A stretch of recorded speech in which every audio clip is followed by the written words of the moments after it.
welcome to Sport for Business, where we are joined this morning by David Slattery. He's the head of marketing with Pinergy, who threw a brilliant pass last week by signing up to a 10-year deal with Munster Rugby. Now, they are few and far between, even in the recovering world of sponsorship. You're very welcome to Sport for Business, David.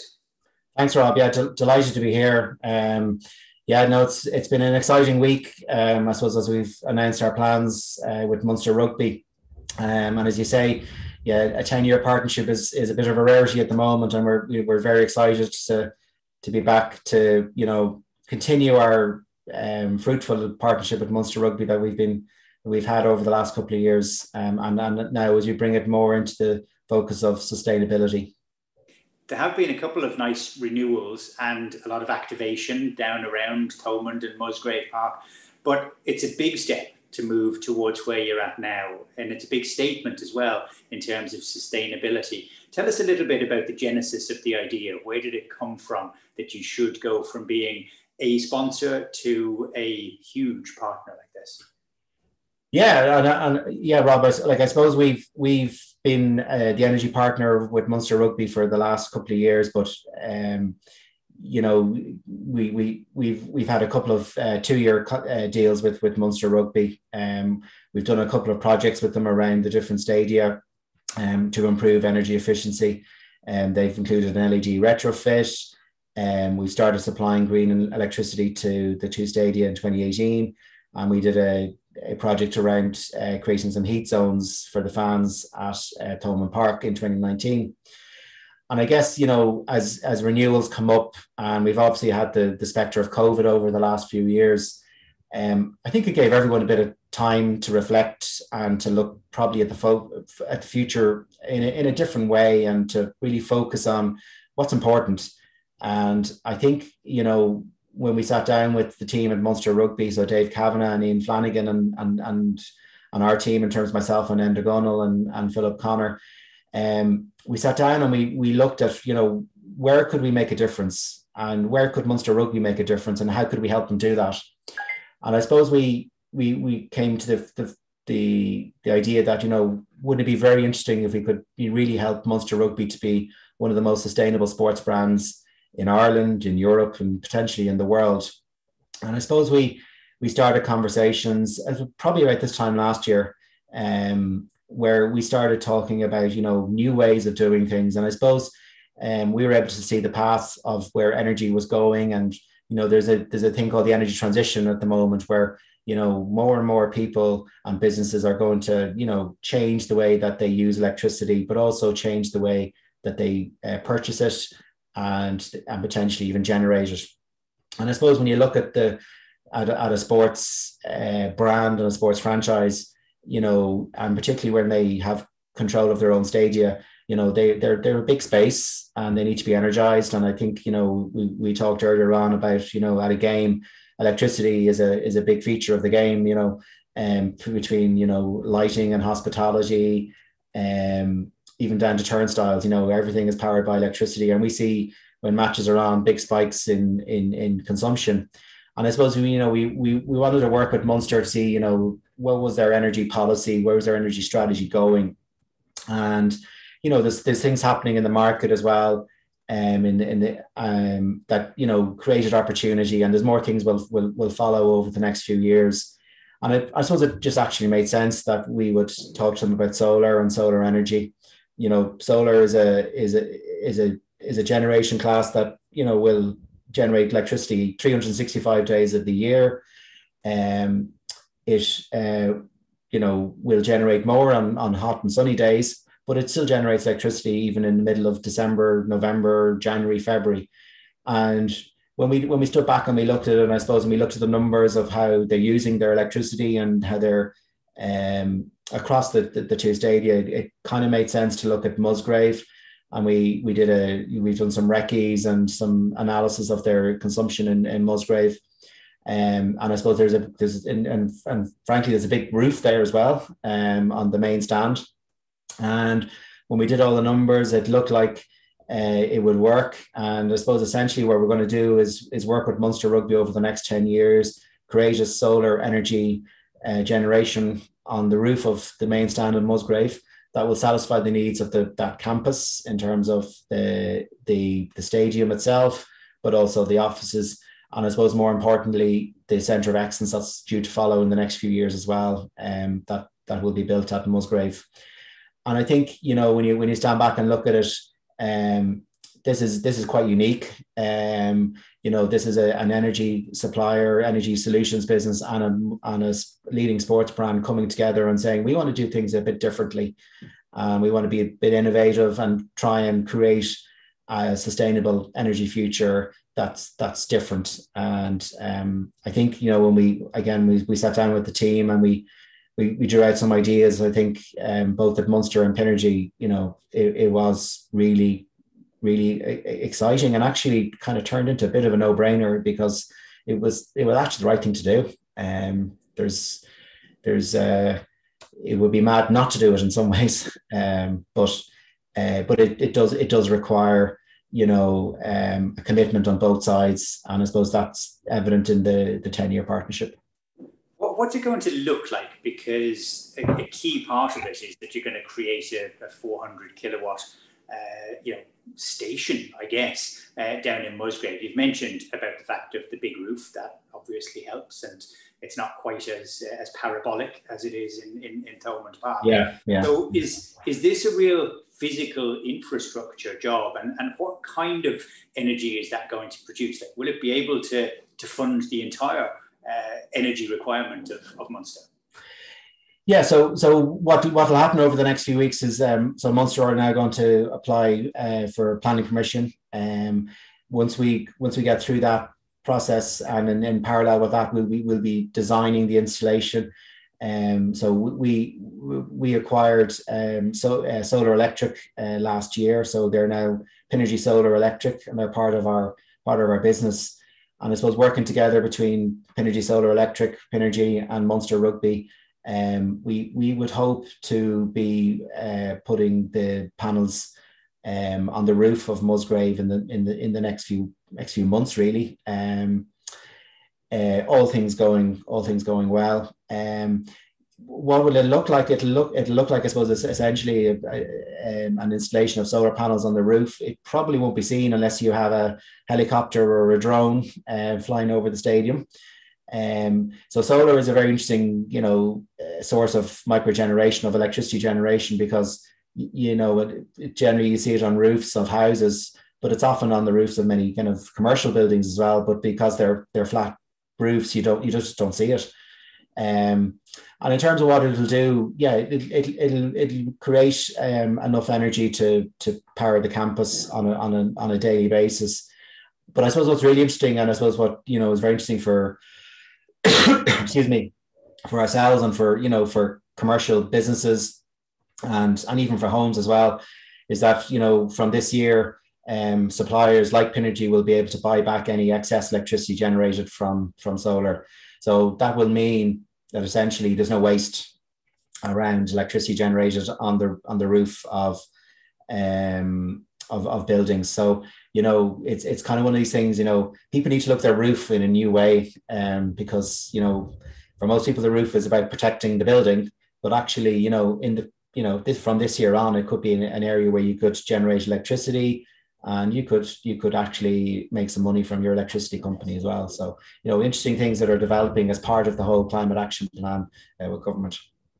That whole climate action position is one which is obviously critical in terms of how the world is facing up to the challenge of it. But Munster themselves have been right ahead of that as well. Was that part of the conversation with you, because they signed up last year to the Sport for Climate Action framework from the United Nations initiative? You know, one of the first sporting bodies to actually do so, and certainly here in Ireland as well.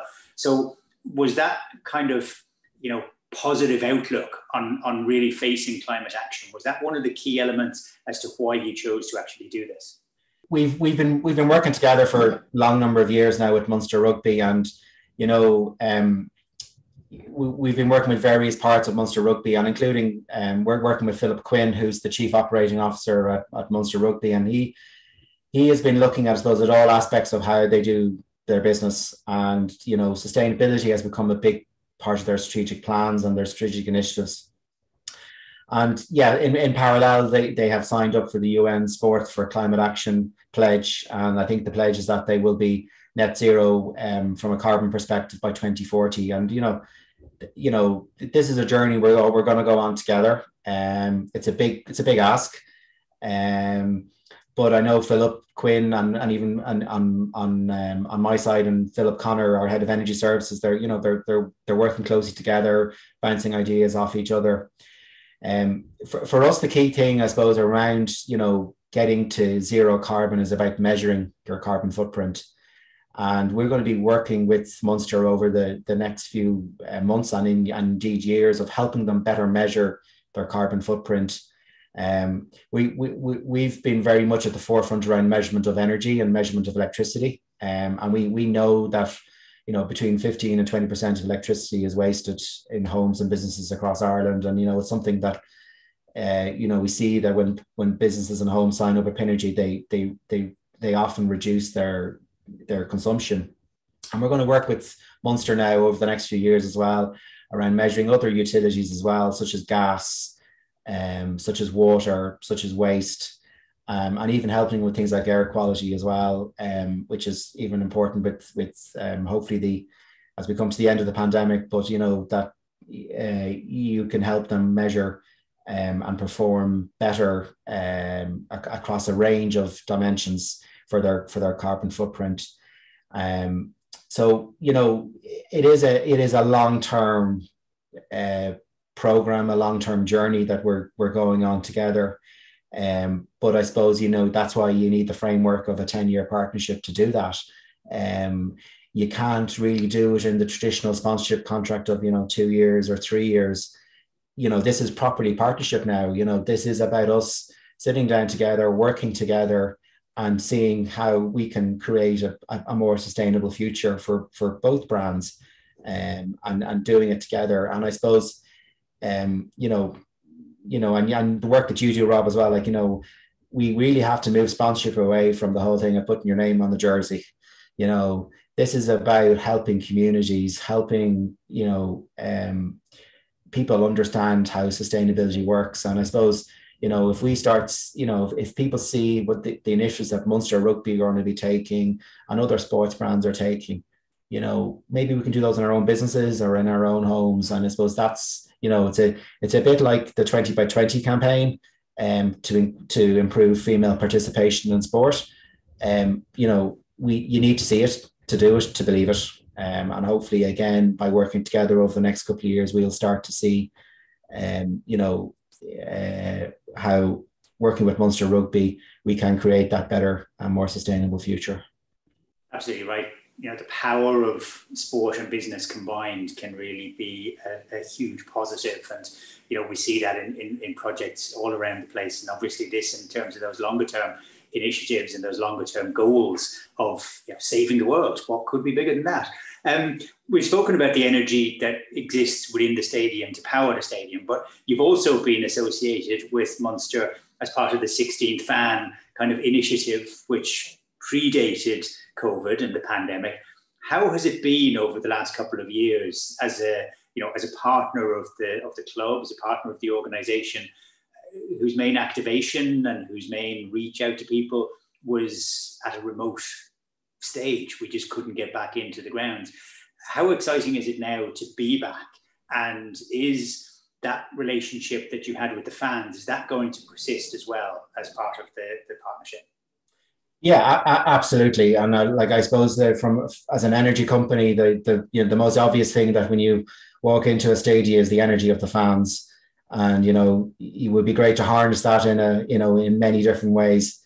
The last 2 years have been really difficult to bring that Munster community together. We've had lots of restrictions. We've had obviously empty stadiums for the guts of a season. And I suppose all we can do now is look forward. And I think we have a couple of big days coming up now in Thomond Park over the next few months. So we have the Champions Cup game against Exeter. There's obviously the rearranged game against Leinster. And I suppose, hopefully there'll be other Champions Cup matches as well. And I suppose when you stand back and look at it, yes, it's been challenging, and we've done a couple of activations around with Munster, particularly during lockdown. Actually, we did an activation called the Fan Energy, where we got some Munster fans to do the team talk to Munster on their first game back after the lockdown. We did a singing competition around stand up and fight with Munster. So, we did all the stuff from at home. But yeah, there's going to be nothing like, I suppose, being back in Thomond for a big day, big noise. And I suppose, what's been great this year, I think, as well, is the fact that the URC is back on terrestrial TV.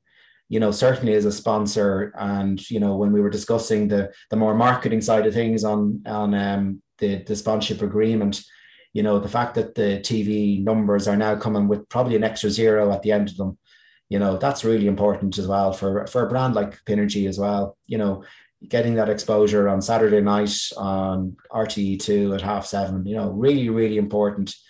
And, you're then topping it up with the exposure you get at Champions Cup games and the build up to that as well. So, things are, really good, I suppose, in terms of the outlook. And I suppose hopefully again, we'll get to the end of the season and, we'll have full houses or close to full houses in Thomond. And again, what we're really looking forward to actually is the return of the Munster Supporters Choir. That's they're a team that we sponsor, but we haven't seen them on the pitch for 2 years. And I think you'll agree, Rob, if you've been in Thomond today for a big game and they're singing Stand Up and Fight, it's incredible, the noise that brings. That definitely makes the hair stand up on the back of your neck, all right. Sure does. You've had a really good relationship as well. Your ambassador that you've chosen to front this, Niamh Briggs, has been out and about doing media over the last couple of days. Powerful character and very much at the heart of the whole surge in women in sport. One of the very few elite coaches that's operating in the game today, or indeed in many of the sports. What's Niamh been like to work with? Niamh is a legend, and it says it in the press release, and you know what, she really is. She's been great. So we worked with her obviously this week with the photography and the press announcement, the media announcements, and she's been great. We've also done a Pictionary content series as well for social media with 3 players, with Jack O'Sullivan, Calvin Nash, and Shane Daly. And I tell you, she marshalled them very well during that quiz, and the results are worth watching. It's really, really good. But absolutely, you're dead right. And I mentioned there the 20 by 20 campaign. It's really, really important, I suppose, that we have these role models. Transitioning from playing into coaching. And Niamh is a great example. She, when she's been coaching on the Munster women's team for the last few years, and she's obviously now on the Irish ticket as well, and that's brilliant. And I suppose that a bit like from my daughter looking at who coaches her, it's really important that we have female participation, and not just in playing but in coaching and administration and all aspects of sport. It's really, really, really important. Well, thanks very much for taking the time with us today. It's great to talk to a sponsor who is obviously so incredibly committed. Not only are you reshaping gender balance within sport, but you're bringing the energy back to fans, and you're saving the world at the same time. David Slattery, thank you very much. Great. Thanks, Rob. Thank you.